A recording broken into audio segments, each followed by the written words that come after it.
Lo segundo que nosotros debemos recordar, lo encontramos en el libro de Salmos, en el capítulo 105. ¿Por qué el ser humano se le hace tan fácil aprender lo malo y no imitar lo bueno?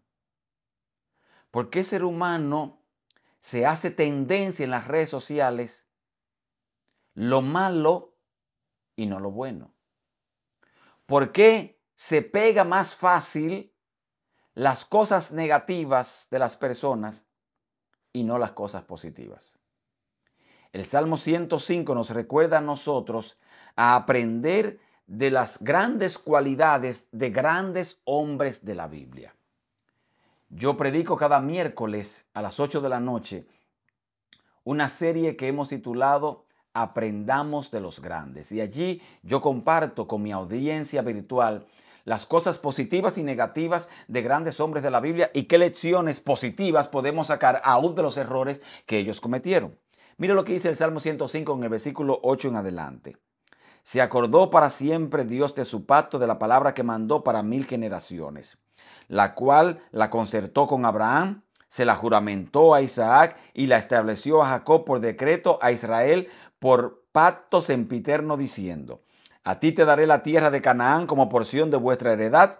Cuando ellos eran pocos en número y forasteros en ella y andaban de nación en nación, de un reino a otro pueblo, no consintió Dios que nadie los agraviase, y por causa de ellos castigó a los reyes. No toquéis, dijo el Señor, a mis ungidos, ni hagáis mal a mis profetas. Yo debo alabar el nombre del Señor, porque el Señor, cuando nosotros no éramos nadie, nos declaró sus hijos. Porque nosotros, cuando andábamos sin rumbo, el Señor le dio sentido a nuestra vida. Porque el Señor, cuando andábamos nosotros sin esperanza, nos devolvió el gozo de la salvación. Porque el Señor, cuando estábamos heridos, desahuciados por el mundo, el Señor sanó nuestras heridas y nos reconcilió con el Padre. Yo debo recordar que el Salmo 105 es una garantía del amor inmutable de Dios por su pueblo en todos los tiempos. Óigame bien, la mejor lección que le puedo enseñar a mis hijas es que Dios hizo un pacto con Abraham,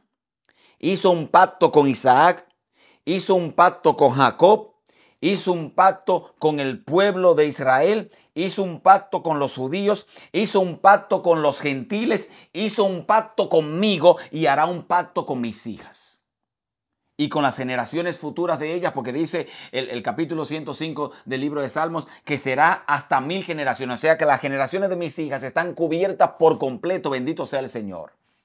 Ese pacto del Señor es inmutable y yo debo recordar la historia del pacto que Dios hizo en el pasado y me da la confianza a mí de que ese pacto todavía sigue vigente. ¿Y cuál es el pacto que está vigente?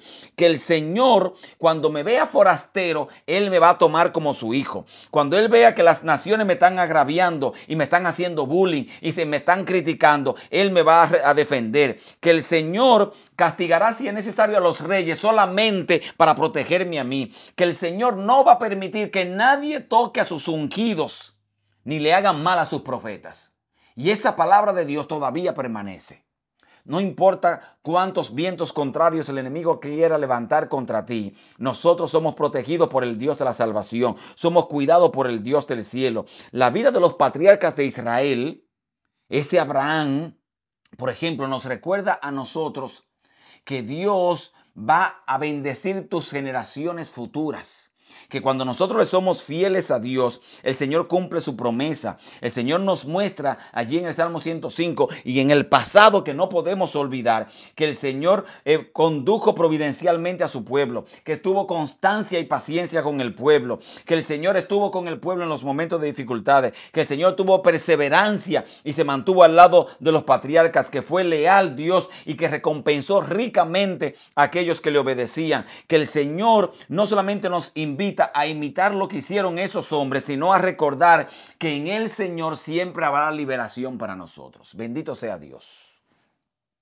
Yo no puedo olvidar eso. O sea, el Salmo 105 nos recuerda a nosotros, es un llamado que Dios nos hace a nosotros a ser fiel a Dios, no importa en qué generación estemos viviendo. Esta generación es mala. esta generación es cruel, esta generación es rebelde. Pero cuando yo recuerdo lo que Dios hizo con mis padres, lo que Dios hizo con mi abuelo, lo que Dios hizo con mis tatarabuelos, lo que Dios hizo con su pueblo, me invita a mí, aunque esta generación sea perversa, rebelde y mala, a mantenerme de parte del Dios Todopoderoso. Por eso es que no podemos olvidar nosotros las grandes bendiciones que Dios tuvo con grandes hombres de la Biblia y que la puede tener y que la va a tener también junto conmigo. ¿Qué bendición necesitas tú que Dios te dé? ¿Qué oración necesitas tú que Dios conteste en tu vida? ¿Qué petición se levanta en lo más profundo de tu corazón que para ti parece hasta imposible, pero que en Dios puede ser posible? Si recuerdas que Dios aún a los forasteros sin rumbo que andaban los llamó sus hijos, si tú has andado sin rumbo en algún momento en la vida, Él te puede declarar a ti hoy hijo para siempre del Dios Todopoderoso. Lo único que tienes que hacer es nunca olvidar las grandes maravillas que Dios tuvo ayer y que tendrá contigo también hoy.